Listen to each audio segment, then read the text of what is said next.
So hello everyone, आप लोगों का स्वागत है एक नए वीडियो में। इस वीडियो में हम वीकली एनालिसिस करेंगे अपने इंडेक्सेस का, और एक और वीडियो मैं लाऊंगा जिसमें हम ऑप्शन स्ट्रेटजी के बारे में बात करेंगे। देखेंगे कि उसमें हेजिंग कैसे करते हैं। एक वीकली जो ऑफिस गोइंग पीपल हैं उनके लिए एक स्ट्रेटजी जो मेरी पुरानी चली आई है, एंड इस पर अभी भी R&D चल रहा है। बट हाँ, इतना हो चुका है कि वो एटलीस्ट लोगों को 5,000 रुपये हफ्ते का दिला दे। आगे बात करेंगे, उस पर भी बात करेंगे, बट वो दूसरी वीडियो आएगी उसकी। पहले हम इस वीडियो में बात करेंगे कि Nifty, Sensex and bank Nifty में क्या चल रहा है, एंड उसकी एनालिसिस करेंगे, वीकली एनालिसिस करेंगे। चलिए चलते हैं आगे, देखते हैं। ये हमारे बैंक निफ्टी का चार्ट है, सॉरी। ये हमारे निफ्टी का चार्ट है, एंड निफ्टी में जो भी चीज़ें चल रही हैं अभी तक हमने देखा है। पिछले काफ़ी दिनों पहले ही, करीब आज से 7 हफ्ते पहले ही मैंने बोल दिया था कि ये एक जो रेंज है, यही रेंज रेगुलर चलता रहेगा। एक शॉर्ट वीडियो में मैंने बताया है, हम उस पे भी चर्चा करेंगे कि क्या था क्या नहीं है।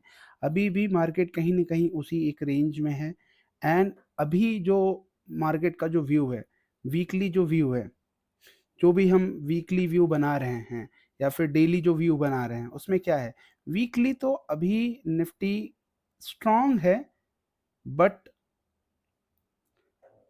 बुलिश नहीं है। मतलब कहीं न कहीं एक रेंज बाउंड का जो है वो लगा हुआ है।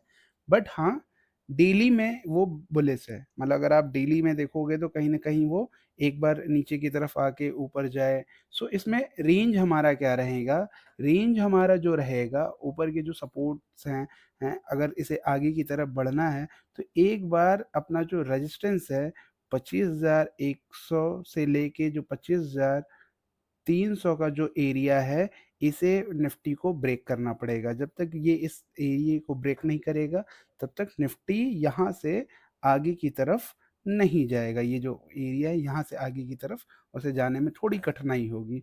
ये जो एरिया है, अगर मैं बोलूँ, ये जो एरिया है ये हमें ब्रेक करना पड़ेगा। ये जो 200 पॉइंट का है, इसके ऊपर हमें 2 क्लोजिंग चाहिए, तब जाके हम इसे कहीं न कहीं एक बेटर बुलिशनेस मानेंगे। बट तब तक के लिए हमारा जो रेंज अभी बन रहा है इस वीक का, वीकली जो रेंज हमारा बन रहा है वो बन रहा है 20 SMA अराउंड 24,700 से लेके 25,100।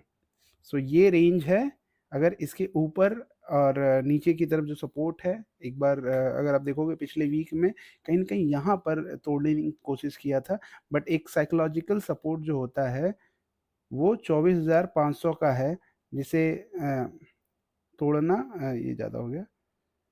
24,500 के सपोर्ट को एक बार जब तक ये ना तोड़े तब तक साइकोलॉजिकल ब्रेक नहीं होगा।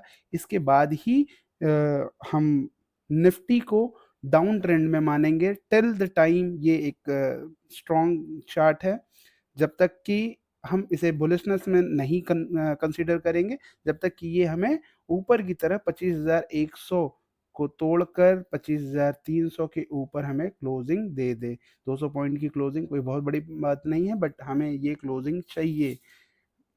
अब मैं जो आज से 1 हफ्ते पहले की जो बात मैंने बोला था, 1 हफ्ते पहले क्या, 7 हफ्ते पहले की बात है।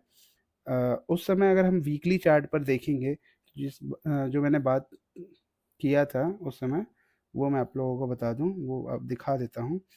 वो था क्या? एक्चुअल में यहाँ पर हमने कहीं बात किया था इस कैंडल के आसपास की।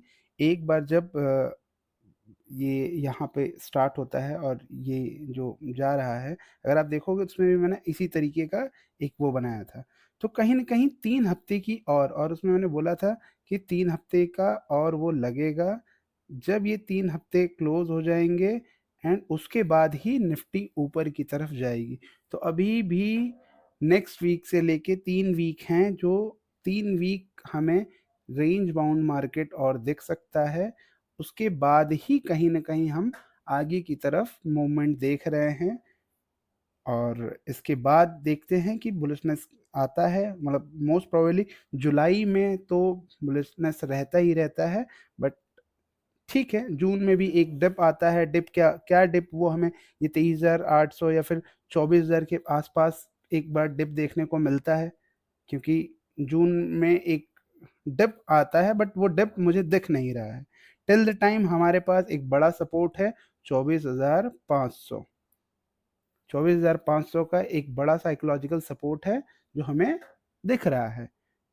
सो इस हफ्ते के लिए हमारा जो रेंज रहेगा बेसिकली 24,500 टू 25,100, ये हमारा रेंज है। ऊपर की तरफ तोड़ने के आसार ज़्यादा हैं, बट बीच में रेंज भी रहेगा।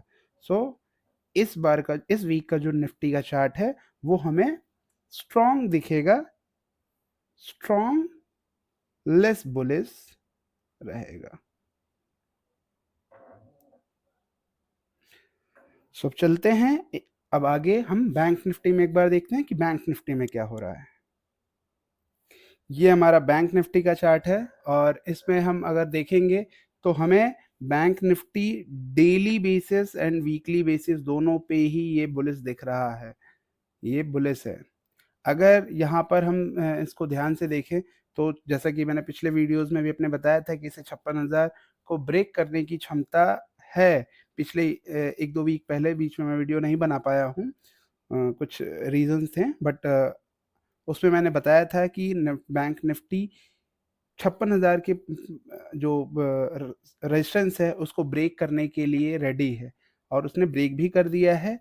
इस वीक में अगर हम क्लोजिंग देख रहे हैं तो 56,500 के ऊपर की क्लोजिंग है, जो कि अच्छी बात है। बट अगेन यहाँ पर जो अगर आप सिनारियो देखोगे तो कुछ ना कुछ निफ्टी का जो बैंक निफ्टी का जो एरिया है, वो ये जो एरिया है ये यहाँ पर हमें एक बिग सपोर्ट, मतलब जो 56,000 का एरिया है, अगेन हमारे लिए एक बड़ा सपोर्ट का काम करेगा। अब यहाँ से 56,000 के ऊपर की जो एरिया है, मतलब 56,500 के ऊपर ये जो एरिया है, इस पे हमें 2 क्लोजिंग चाहिए, एक यहाँ पे क्लोजिंग और एक यहाँ पे क्लोजिंग। सो ये क्लोजिंग हमें चाहिए, अगर ये क्लोजिंग मिलती है तो आगे की जर्नी होगी। बट इसके लिए एक बार बैंक निफ्टी को स्टार्ट यहाँ से करना पड़ेगा, यहाँ से स्टार्ट करके ये बार 56,000, मतलब 56,200, 56,100 यहाँ से कुछ स्टार्ट करके देन ये ऊपर की तरफ जाए, और ये कहीं न कहीं ये 20 SMA को ऐसे ऊपर की तरफ जाए, तो ये जो बुलिशनेस है वो बरकरार बनी रहेगी। अदरवाइज़ कहीं न कहीं थोड़ा-सा रेंज बाउंड होने की संभावना हो सकती है, क्योंकि एक बड़ी मोमेंटम आई है, न्यूज़ बेस्ड मोमेंटम है। न्यूज़ बेस्ड मोमेंटम के बाद एक थोड़ा-सा हल्का-सा मतलब अ, उसको बोल सकते हैं कि रेंज में रहना, या फिर अपने प्रीवियस जो जिस तरीके से इसका चलना है, ये आप देखो एक पूरा टाइम फ्रेम इसने पूरा का पूरा मंथ, मतलब एक ही रेंज में ही इसने गुजार दिया है, कहीं न कहीं थोड़ी बहुत ऊपर, थोड़ी बहुत नीचे। बट अगर आप इसको एक ब्रॉडर व्यू में देखोगे तो एक ये रेंज ही है, इस बॉक्स को तोड़ने के लिए इसे एक बड़ी कैंडल की ज़रूरत है, और फिर अगर वहाँ से वो निकलता है तो देन हम फिर आगे की तरफ 1000 पॉइंट, मतलब 575, ये एक रेंज हमें देखने को मिल सकता है। ठीक है, सो अब चलते हैं सेंसेक्स में। अगर आप कंपेयर करेंगे तो सेंसेक्स एंड निफ्टी का चार्ट बिल्कुल इक्वल है, एज इट इज सेम है। बस फर्क क्या है, फर्क है नंबर का।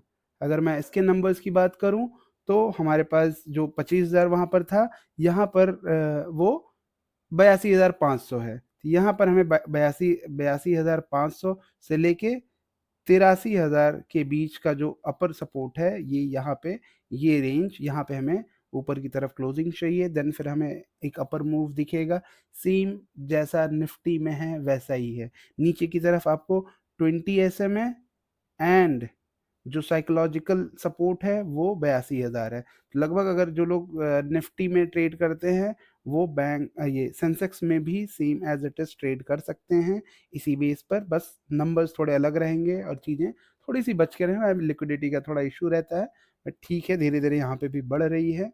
सो जो ट्रेडर्स हैं वो इस रेंज को ही ट्रेड करें, इसके ऊपर या नीचे अपने चीज़ों को, कॉन्सेप्ट को थोड़ा बनाने की कोशिश करें।